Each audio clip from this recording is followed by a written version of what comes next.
Check, check, check, check, check. What up, dude? What's going on? What's going on? What's going on? What's going on? What's going on, everybody? It is Wednesday, hump day, the greatest day of the week. One of the best days of the week.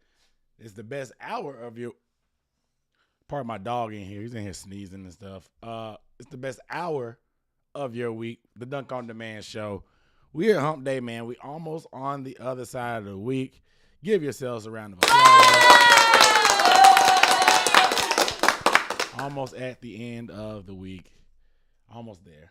It's Wednesday, but we got what? Thursday, Friday, Saturday, Sunday, 4 days until the next game. It's going to be another exciting week of NFL. We're in the swing of it, man. Everything is going crazy already. We got overreactions. We got off the field drama with some of these people. We got retired dudes getting in trouble with Brett Favre. Tom Brady got trouble with his family and playing football. He loved the game so much he can't leave the game alone. You know what I'm saying? So Tom Brady, he's distracted, I guess. Kickers, of course, they gave us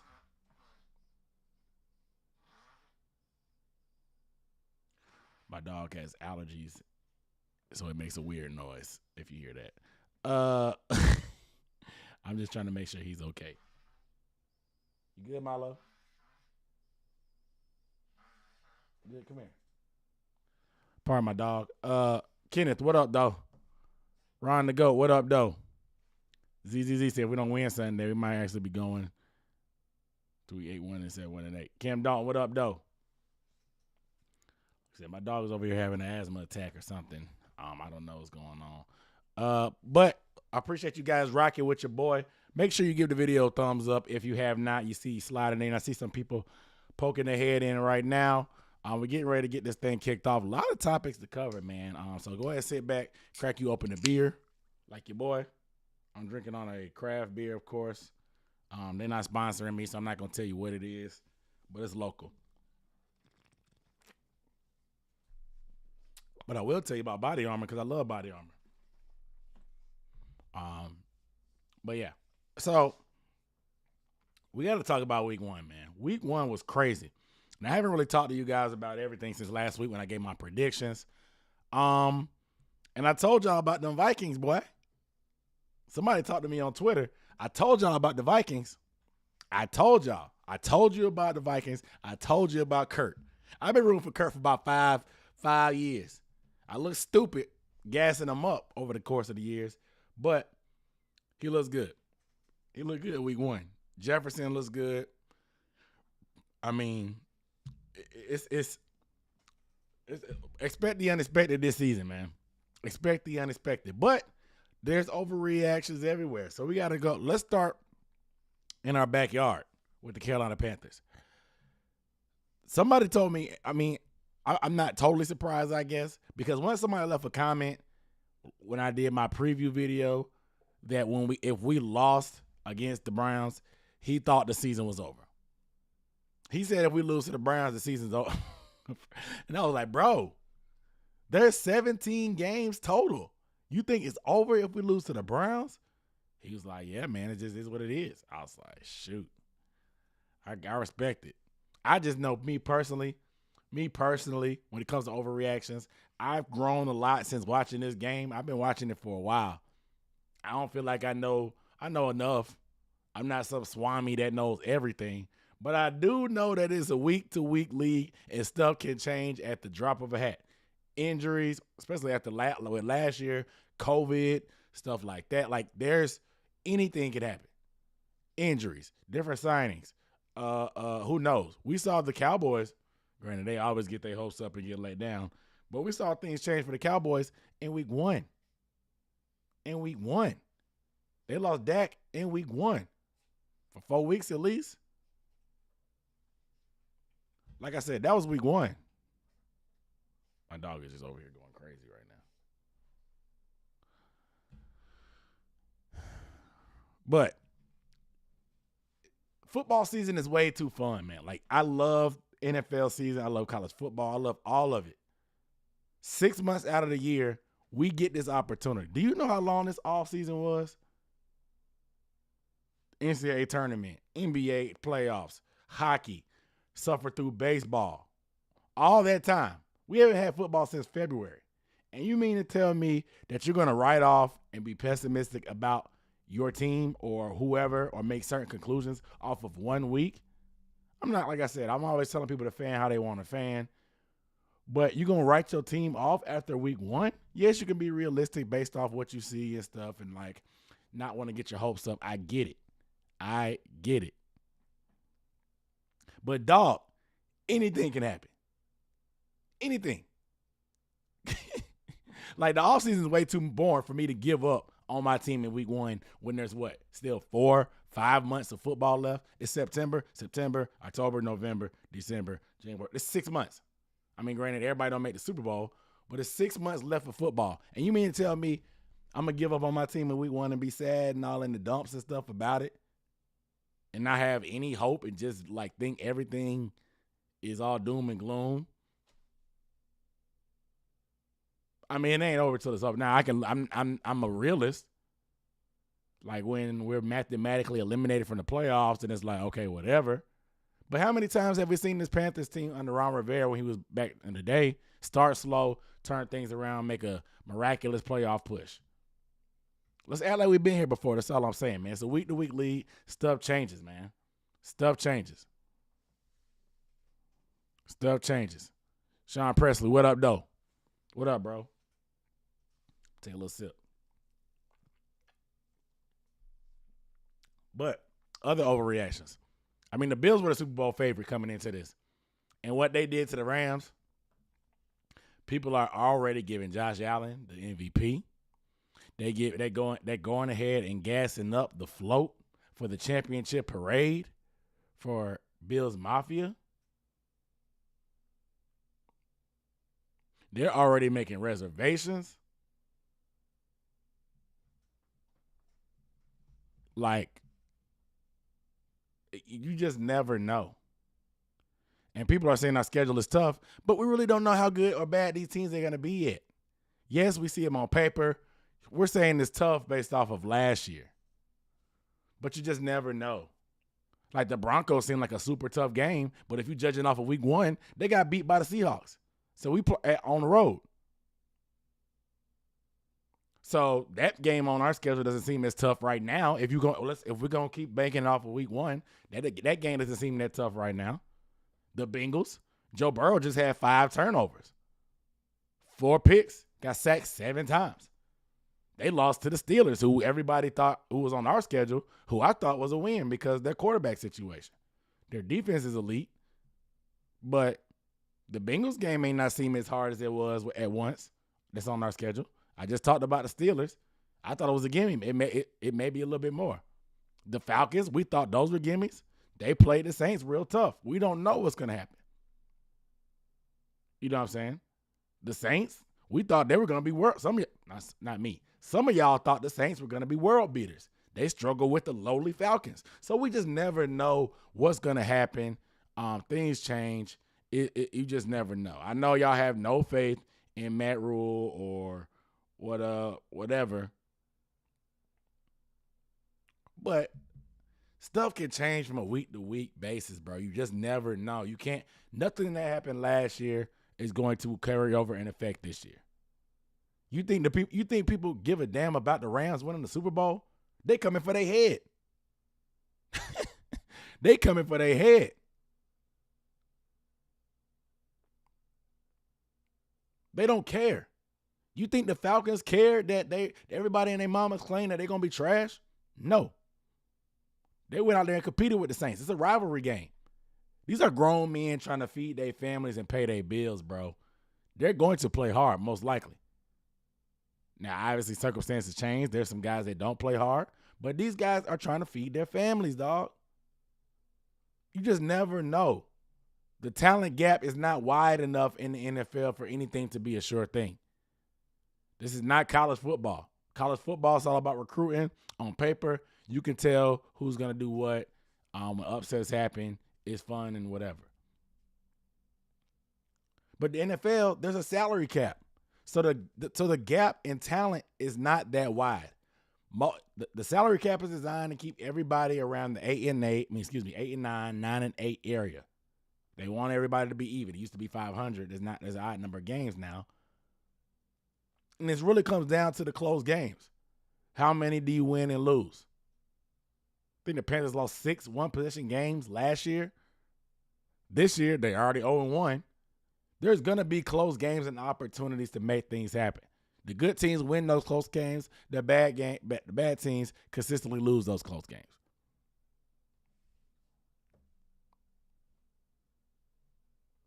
Ronnie Dudley, what up, though? However, you just never know. Like, I'm not writing anything off yet. It's way too early, man. It's way too. Nobody's even had a bye week yet, dog. And we already writing obituaries. We're picking out grave sites, headstone. We're picking out. It's crazy. It's too early, guys. Let's take it 1 week at a time. Let's enjoy the season. The thing is, I'm a fan of the game as well. I'm not just a fan of the Panthers. I'm a fan of the game. So I'm going to enjoy this ride regardless. It would make it a lot more pleasant if my team was good. But as a sports fan and a football fan, I love this time of year. I'm not worried about no draft next year. Yes, it's cool seeing these college players. I'm not worried about draft. I'm not doing no mock drafts. I'm not doing none of that BS. So it is what it is, man. But I'm not overreacting. Yeah, I mean, like the Panthers lost on a 58-yard field goal. A lot of these teams lost close games. Like, you think the Bengals are panicking because they missed multiple field goals? They probably pissed off, but they probably feel pretty good about themselves. Them losing like that probably pissed them off to bounce back. The Panthers may feel that way. I haven't heard from any of the players yet. They probably feel that way. Tennessee, the only reason the Giants beat Tennessee is because their kicker missed the field goal. We're going to talk about kickers in a second right now, but you think the Giants feel good because they actually got the win on paper. You think the Titans are going home, crying to their mama, crying in the car because they lost by a field goal. They're probably pissed off that they lost by a field goal. They probably think, guys, we did this to ourselves. Why we put ourselves in this position by not getting the ball close enough or turning the ball over on a muff punt, even though Daniel Jones gave it right back. Things happen, man. Things happen. You just never know. It's a crazy league, but that's the reason why we watch every week. Who doing mocks after week 1? You never know, bro. I mean, there's some people that specialize in draft stuff, so respect and salute to them. I don't have it in me to be thinking about draft picks for next year. There's some people planning like, oh, let's get one of these other quarterbacks in the top 10 next year. I mean, which is fine, but I'm not putting that energy in there right now. I say all the hypothetical stuff for the offseason. We ain't got nothing to worry about. Now we got stuff to worry about. There's football, what? Thursday. Well, if you want to count college. Thursday, Friday, Saturday, Sunday, Monday. There's football 5 days of the week. You think I'm worried about a mock draft right now? It almost sounds silly. You think I'm worried about who drafted next year, who's doing what? Because that's going to change too. All these top prospects, that's going to change too. Remember this time last year? Well, maybe a week ago, this time last year, everybody thought Spencer Rattler was going to be a first-round quarterback. Now he done transferred. He got benched. He done transferred. All the college stuff changes, bro. Matt Corral was ranked high before his last season at Ole Miss. Stuff changed. It's weird, man. Key Justin, what up, though? But let's talk about these kickers right quick, because I just talked about some of these games losing because there were multiple games. I probably won't even get all of them. But I know the Bengals kicker.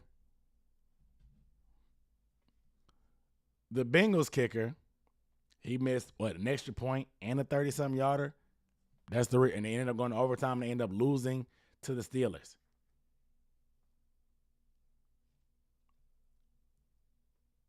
It's tough.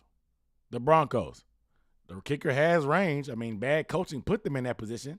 But the kicker said he took blame. He said, that's my spot. I told coach, once I get to this area, I'm good. I need to make that kick.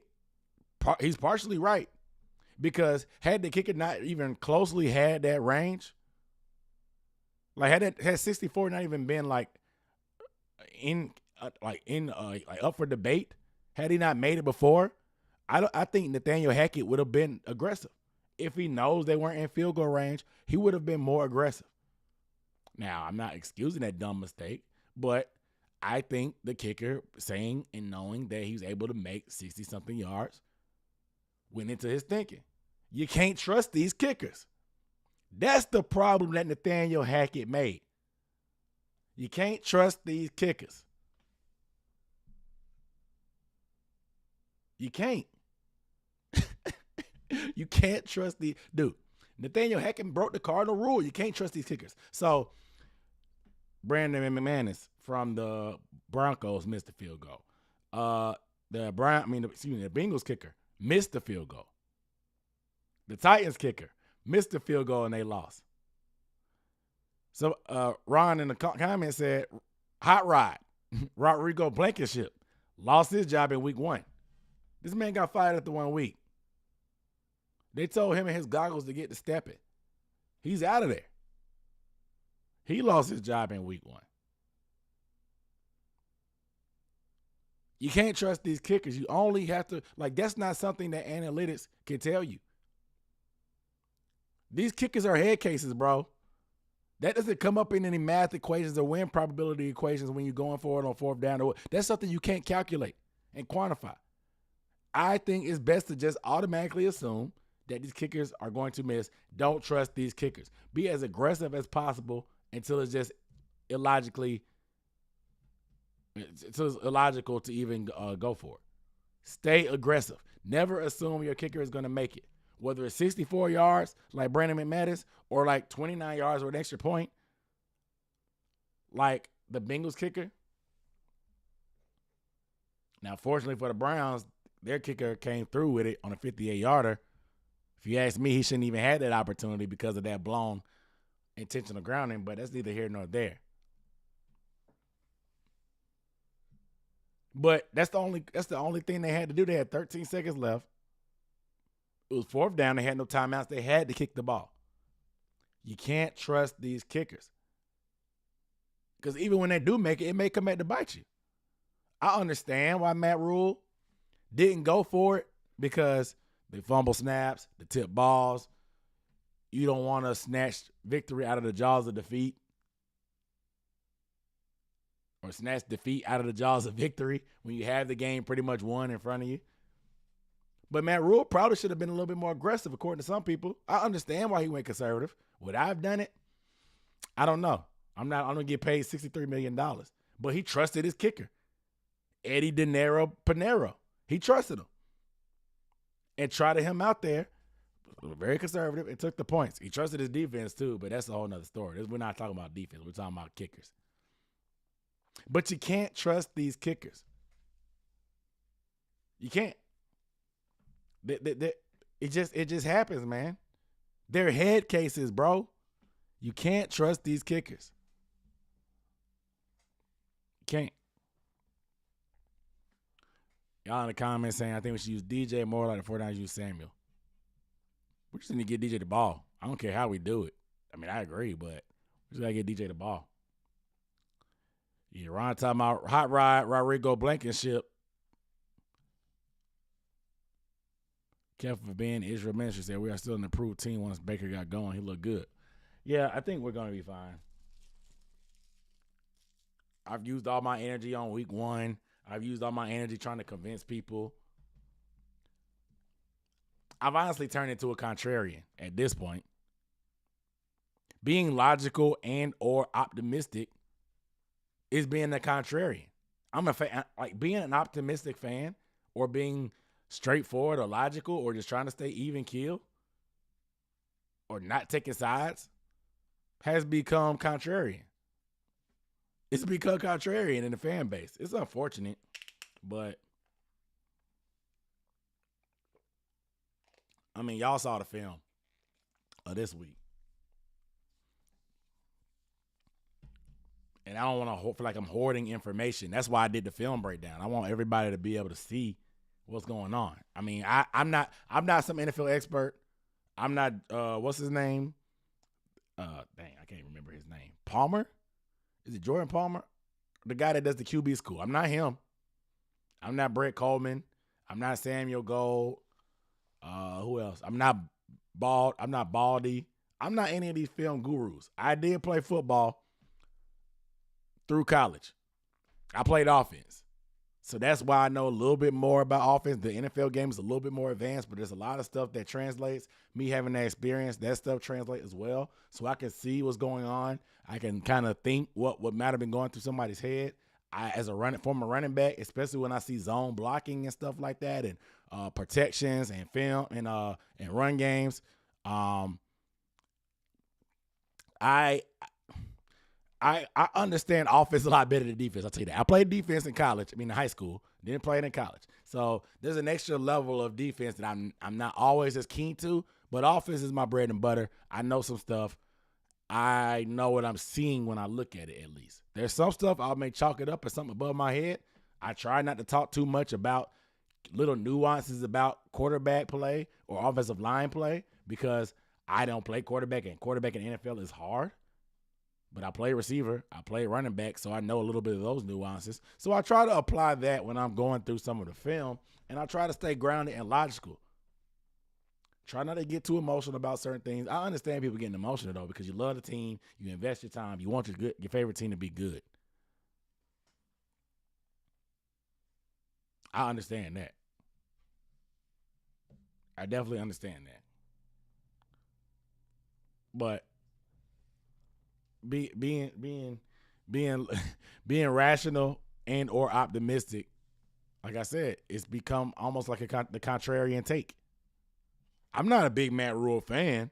I'm gonna tell y'all that right now. But I'm not gonna sit here and hang on every word he says, clown him on everything he says, like try to take everything he says out of context. That's not worth my time. I'm sorry. Believe it or not, Matt Rule's gonna be around this year, guys. Maybe even longer, unfortunately. But if he wins, fine. He earned the opportunity to stay around. If he's trash, he should be gone. He said it himself. He doesn't want to be the coach of a team that accepts mediocrity. That's literally all we can ask for from a coach. That's all we can ask for. So, I don't know. A lot of people are commenting on this. Matt Rule talked about the 35 minutes. He was like, oh, the first 25 minutes we were trash, but the last 35 minutes of the game, offensively, we averaged 7.7 yards per play, which is great. And people are saying it's skewed by the 75-yarder, which is fine. But that's still a 75-yarder that they completed. How often when is the last time we saw a 75-yarder? You still get credit for it. It's still counted as 6 points. The 75 yards still go into the book. Whatever, it's still going to count towards whatever benchmark bonus Robbie has on his contract to get paid. Like, the 75 yards count. And I understand this. Y'all think it's Rule just being an optimist, but I expected us to start slow. I expected it. We didn't play much of these guys in preseason. I'm critical about that. And I told y'all after the game, if they start slow, it's fair, completely fair to criticize Matt Rule for not playing Baker Mayfield as the number one quarterback the whole time. You could criticize Scott Fitter for not getting the deal done earlier. But obviously, it's two sides to tango on the trade. But what they could control is put him in for full playing time. So you can critique that. I understand.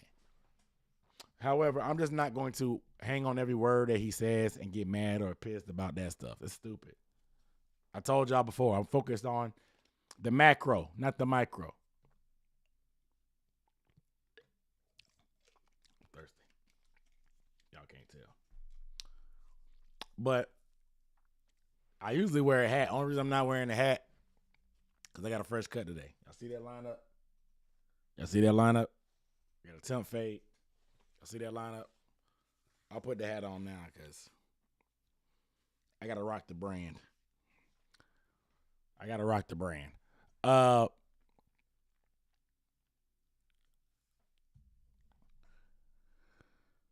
So some of the play calling has you scratch your head, saw 3-yard outs. I went back and looked again. Those are RPOs. Those are actually RPOs. Go back and look at the first play of the game and look at Christian McCaffrey. If you can find a replay on that film, go look at the first play of the game. I didn't mention it on mine, but when I went back and look at Christian McCaffrey. That was an RPO. That was a running play. And look at every other wide receiver besides Robbie. They're run blocking. That was an RPO. Baker just decided to throw instead of run. I mean, it just is what it is. How did fantasy week 1 go? Did I show my team? I'll show it real quick. See if I can get it going. I won in both my leagues. So I'm in a league with PNP, Panthers Nation Podcast. I'm in a league with them, run by them. I won my first game. I did losing Alvin Kamara. My other team that I commissioned with the trophy and stuff that I showed you guys about, I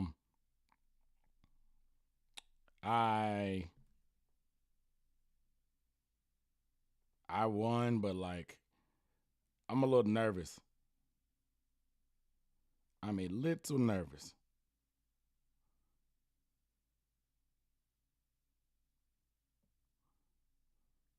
But we'll see. Let's see if I can.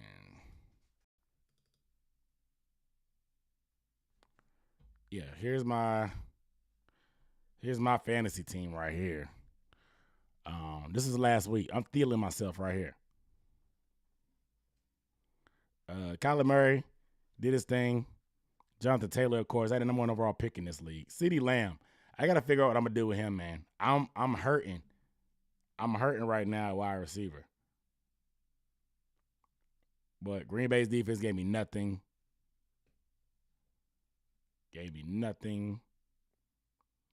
But I got some depth on the bench. Like Bateman,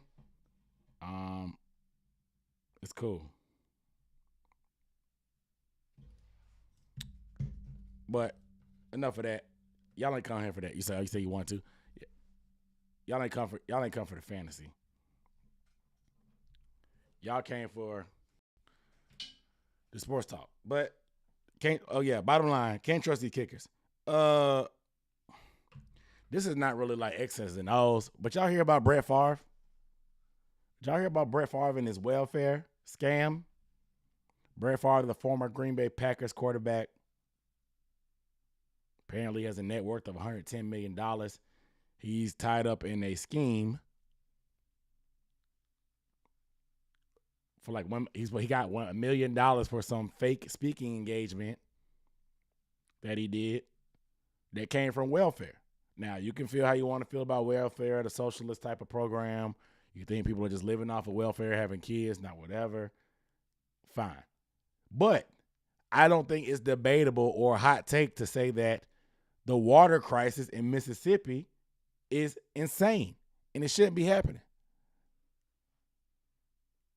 Brett Favre and the governor and a couple other politicians took money from this welfare fund for BS speaking engagements that was going to be donated to University of Southern Mississippi, where Brett Favre went to college and where his daughter plays volleyball. Apparently, they were going to build some volleyball facility. I don't believe that. I think it's a good cover-up to make him feel like at least he wasn't taking money from the welfare fund for himself. I think it's like the ultimate attempt to try to save a little bit of face, but I don't believe it was going to some volleyball program. Maybe there's proof that that's what was happening, but he denied it first. Then they caught him. Then he said he didn't have the money. Then he finally paid the money back, which is pretty much clearly showing that that he's guilty. And now, apparently, he didn't know. Apparently, he said he didn't know about the speaking engagement thing. But they got text messages. They got him in 4K in text messages saying that he just didn't want to get out to the media. He asked the governor, he's like, there's no way this can get out to the media, right? He didn't ask about the police. He didn't ask about getting sued. He didn't ask about going to jail. He just wanted to make sure that the media didn't get a hold of it. But I guess it's going to change the perception of Brett Favre, of what people think Brett Favre is. It's weird, man. He wasn't worried about whatever. Like I said, meanwhile, people in Jackson, Mississippi, or Mississippi in general, it's a water crisis. They can't get clean water. I was watching Deion Sanders, some of the players that play there, they were showing videos on TikTok from the campus and stuff of them having to put Gatorade coolers of water to be able to take a shower because the stuff coming out of the speakers is brown. But you got Brett Favre over here taking money, defrauding the government and taxpayers. Brett Favre, man. They gassed him up in the media when he was a player, but it's been a slippery slope ever since he's retired, man. Ever since he's retired. But can't let him off the hook. You got to call this type of stuff out, man. Bring this stuff to light. I like it.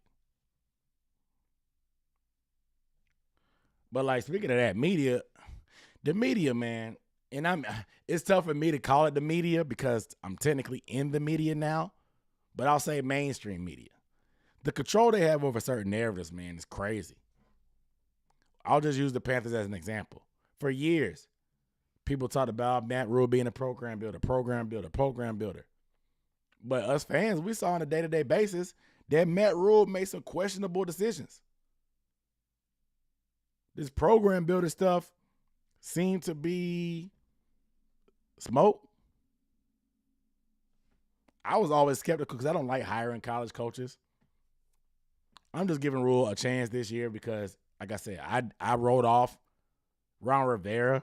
I thought Ron Rivera should have been fired before year 3. Big cat Jerry Richardson stuck with him, turned that thing around. Ron Rivera was a 2-time coach of the year. Took the team to the Super Bowl. So I said, let me give Matt Rule a chance this year because I've been wrong before. But the media, they were on Matt Rule's side for the longest. But now that they've begun to look stupid, they don't never admit that they believed in Matt Rule, how they were gassing him up or giving him the benefit of the doubt. It was all, Matt Rule hasn't had his quarterback yet. So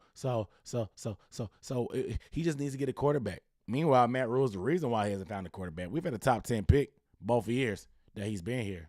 Yeah, we know we tried to get Justin Herbert, but he got picked, so we ended up with Derek Brown, which is crazy.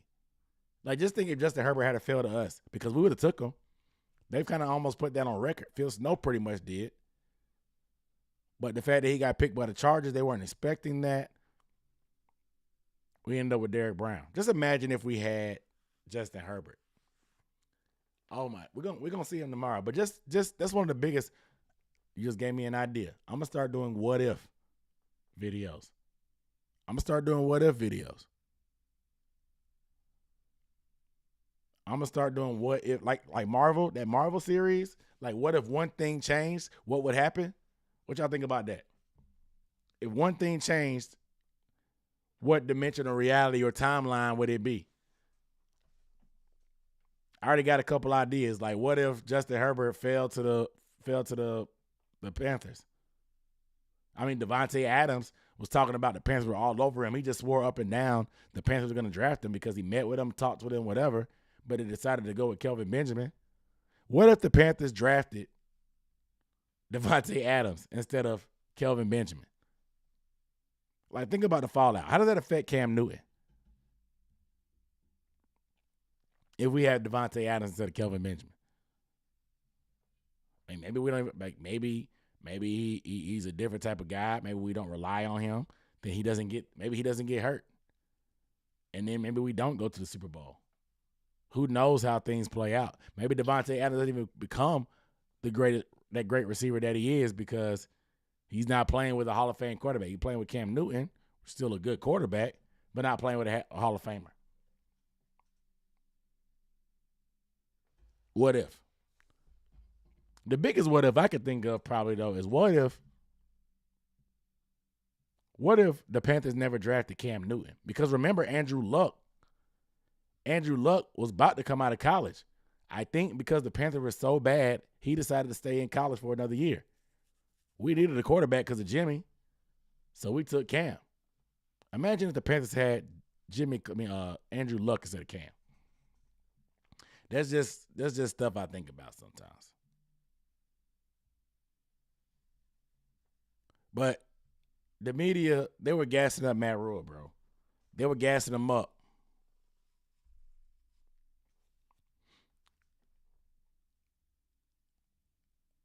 Yeah, he said Aaron Rodgers was instrumental in his development. Exactly. Things change. Who knows if Devontae becomes who he is? Who knows if we go to the Super Bowl 2 years after drafting him? What if? But yeah, I mean, because Matt Rule, everybody was on his side. Program builder. It took him 3 years at Temple. It took him 3 years at Baylor. He said, if you don't pay attention, Matt Rule sounds very good on paper. He's actually probably a great guy. I think Matt Rule is actually genuinely a great guy. Definitely not the best coach and decision maker when it comes to in-game management and stuff like that. Maybe his style just has to translate to the NFL. I'm sure he's a great guy. Great dad, great husband. I'm sure he's a great guy. I'm sure it. He sounds like it. So if you don't pay attention closely, you'll believe the stuff that Matt Rule is saying. And that's what the mainstream media was doing. But once you saw the results weren't adding up, the carousel at quarterback, some of the comments by Teddy Bridgewater in the media, people started to scratch their head, pay a little bit more close attention and realize that, okay, maybe this guy isn't the guy we gassed up. The media controls the narratives, man. Just how they crown certain guys too soon. They build them up just to tear them down. I keep talking about Joe Burrow, but they put Joe Burrow on the pedestal. This man came out through 4 picks, 5 total turnovers, sacked 7 times. Let's say Joe Burrow struggles this year. What's going to happen? The media going to jump down his throat. Let's talk about Lamar Jackson. Lamar Jackson's actually an outstanding quarterback. Like, what is his record? 38, 13, something like that. Like, I think the only person that has more wins than him is Tom Brady, or he's tied with Tom Brady for the most wins to start a career. Lamar Jackson is an outstanding quarterback. Top 10 quarterback. But they treat this man Lamar like he's never thrown a touchdown pass before in his career.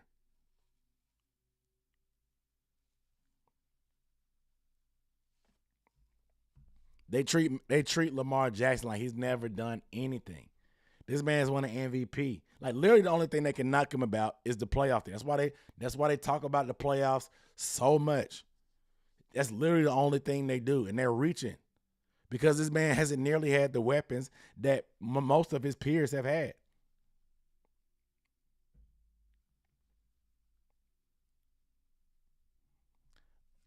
The media just drives this stuff.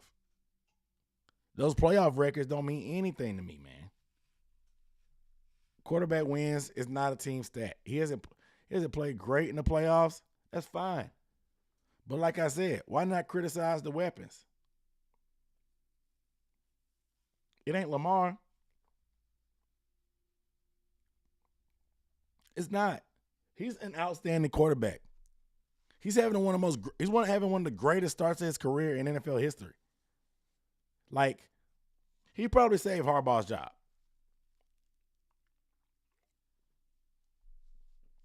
Keeping it funky. He probably saved Harbaugh's job. I mean, Harbaugh has a Super Bowl ring, but like, how much cachet does that have? But the media keeps pushing these certain narratives, man. You gotta believe what you see, man. not what you hear. Believe what you see, not what you hear. Wyatt Davis asks, how did I feel about Hackett? Don't trust these kickers. Don't trust them. The fact that he trusted his kicker could make a 64-yarder is what got him in trouble. Had he not even considered the fact that his kicker could make that, he would have been aggressive automatically. But the fact that he's seen his kicker kick from there, the kicker probably told him his sweet spot was, 47 yards. That's the yard line he wanted to be at to be a 63, 64-yarder. So he's like, all right, Brandon, he's made it before. Let me think about it. Had it not have even been in the equation, he would have been aggressive automatically. Can't trust him. He said he's pretty much the worst coach you've seen. You don't remember Petrino? Bobby Petrino from Atlanta? Greg Schiano in Tampa Bay? There's definitely been worse coaches than Matt Rule. The crazy part of them, most of them come from college. Shoot. Your boy down in New Orleans, Dennis Allen, terrible head coach. 8, 9 years of being a defensive coordinator, even though they were like, dude, do y'all not remember how historically bad the Saints defense was? After that, 2017 draft, their defense turned up a lot, and so they got better. But the first couple of years, Dennis Allen was a terrible head coach. His first couple of years in New Orleans, they had some of the worst defenses in history. But he had some success with Sean Payton. Their defense got a little bit better and started playing good against the run and opportunistic and fast. And they play nasty. So he's the heir apparent to Sean Payton now. And people forget about his transgressions. Dennis Allen was a terrible coach. He was a terrible coach. People forget about that. But like I said, it's all about the narratives, man. A lot of the fans nowadays they're not old enough to remember when Dennis Allen was the coach of the Raiders. Terrible coach. Lane Kiffin, another terrible professional coach. There's been a lot of bad coaches in the NFL.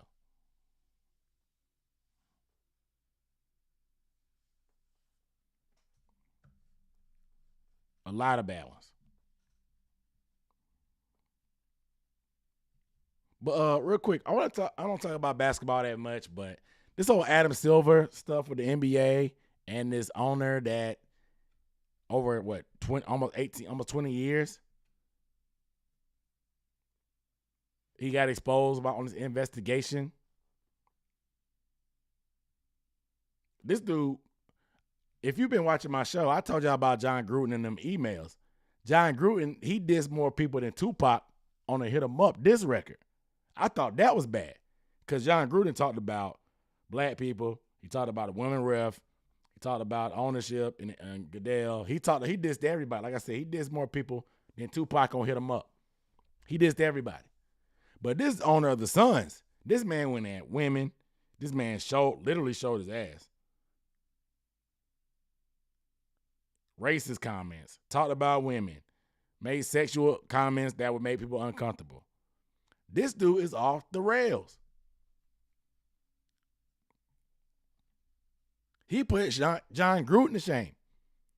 And everybody was talking about how progressive Adam Silver is because he let them smoke weed. He's opening the game up. It's a player-driven league because of that.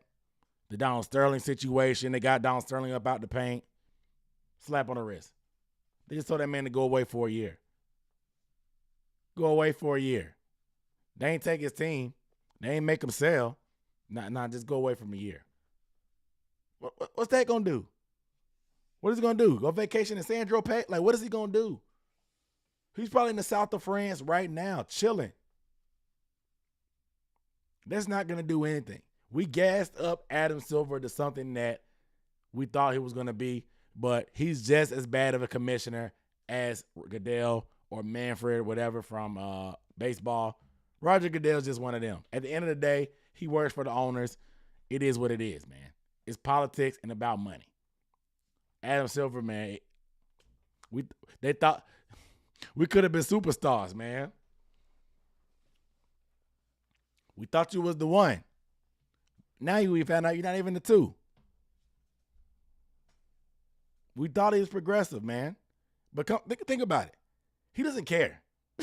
Adam Silver, just because he looks nerdy, he looks like a mad scientist that wants to take over the world. He has that weird nerdy look. Adam Silver, he's just as bad of a commissioner as everybody else. He showed it that quick by one decision. And then he pretty much admitted. He said there's different standards for owners and players. Why? I mean, I know people look up to the players and whatnot, but why not look up to the billionaire owners? Most of these owners are terrible people. They're terrible people. Most people don't become billionaires by doing the Lord's work. If you become a billionaire, you've probably done something wrong. I'm not even like an eat the rich type of guy, but it just is what it is. These guys are terrible people. That's what we've learned. That's literally what we've learned. And Adam Silver gets paid by them, so at the end of the day, he's just like every other commissioner. So he looked like a Scooby-Doo villain with the mask off. Adam Silver like a Scooby-Doo villain with the mask off. Wow. But it's just like the rest. He's just like the rest of them, man.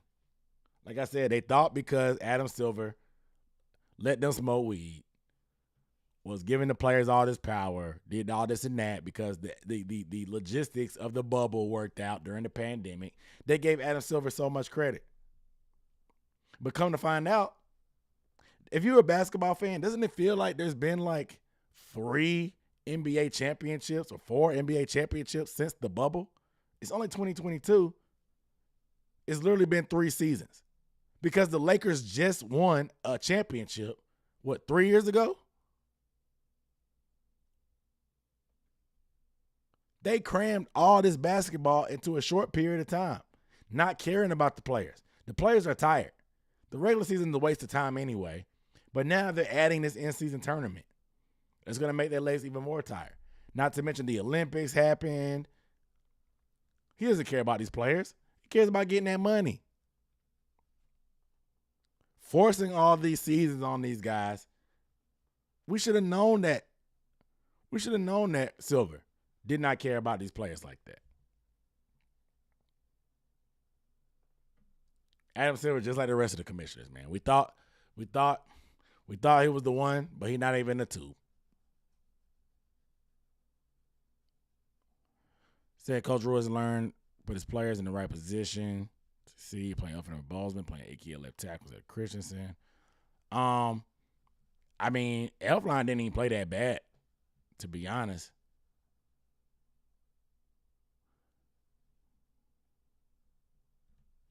So the NCAA tournament is so done, no stars will play in it. That's why they're trying to pay money. That's why they're adding money as a prize. Because nobody will play unless you put money behind it. We should get Blankenship. No, I'm not fooling with Blankenship. Keep that mustache and them goggles away from me. I don't want Blankenship on this squad. He's a free agent, but I'll stick with Eddie De Niro Panero until we don't have to. No reason to play musical chairs with the kicker if we don't have to. They're all head cases, and you should never trust them anyway. Thoughts on getting Sheldon Richardson and trade for Robert Quinn? Definitely Robert Quinn. Sheldon, maybe, but definitely Robert Quinn. If there's a pass rusher available on the market, go get him. Period. If you're the Panthers, period. No ifs, ands, or buts. But Tom Brady and the Bucs. We know Tom Brady retired. Then he didn't retire. And it was this whole thing about it. He's back, whatever, 45 years old. He took the 11-day hiatus. I tried to be nice to Tom Brady because I thought that maybe he had some health issues going on with his family. You never know what people are going through, so I didn't want to jump to any conclusions on Tom Brady. But come to find out, this man, he's just having family and marriage issues. Family and marriage issues. So he took an 11-day vacation, went to Disney World. He ain't go to Disney World, but he took a vacation to work on his marriage. Giselle talking about she done gave this man the best years of her life. She was making more money than him, but she done took a back seat so he could play 22 years. They got these bad kids at home that she tired of taking care of. Her and the nanny fed up. He need to come home and take care of his kids. Tom Brady retired for a month. Saw how bad them kids was and having to deal with them every day. He's like, all right, man, I'm out of here. Dads are always cooler where it could be part-time and only have to be around 6 months, I guess, like Tom Brady. Maybe even shorter than that if you go to the Super Bowl. Tom Brady was at home with his kids for a month. Said,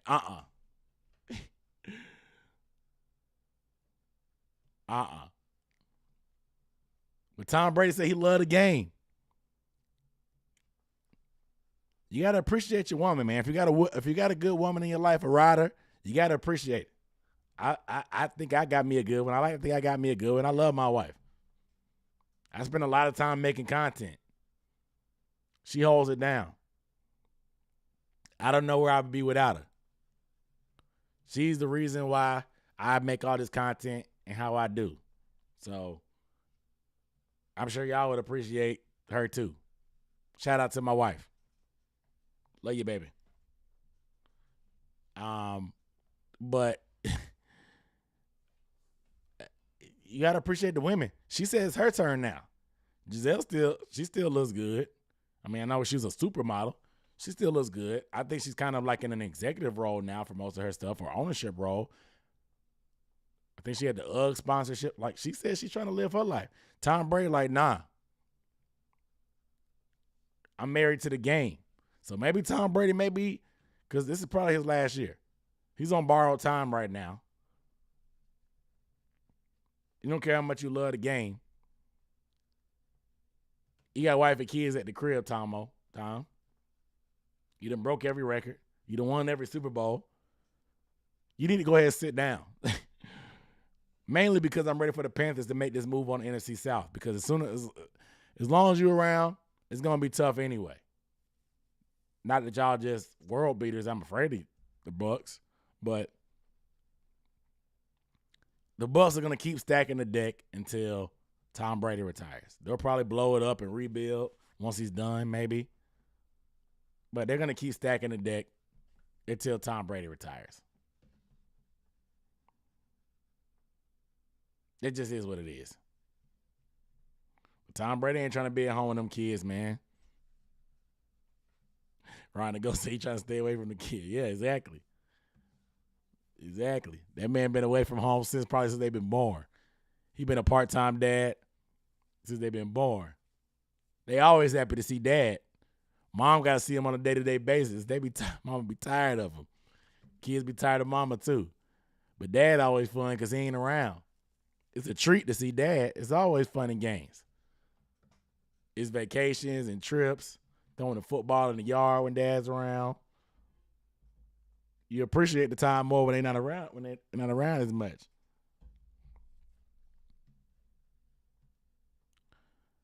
Katera said, how do we fix our run defense?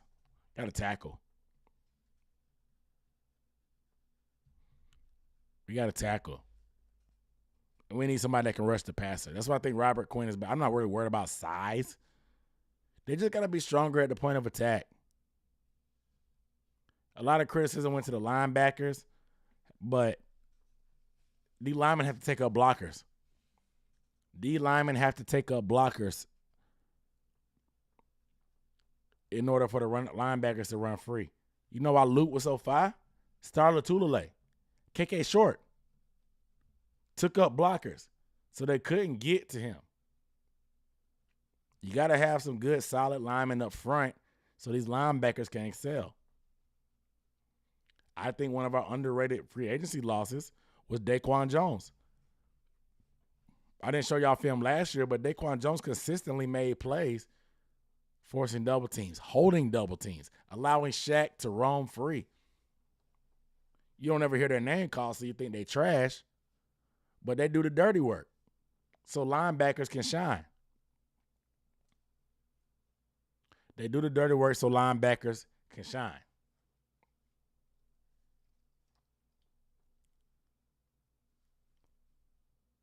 But tomorrow we're gonna be. I'm dropping my video previewing the Giants versus the Panthers.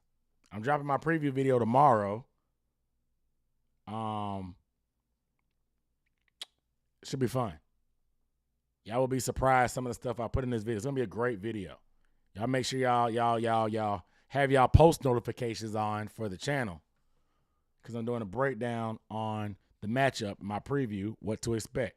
So make sure y'all have y'all notifications on. I also have a special announcement tomorrow as well. I will be launching the podcast finally. I told y'all about the Panther Banter podcast.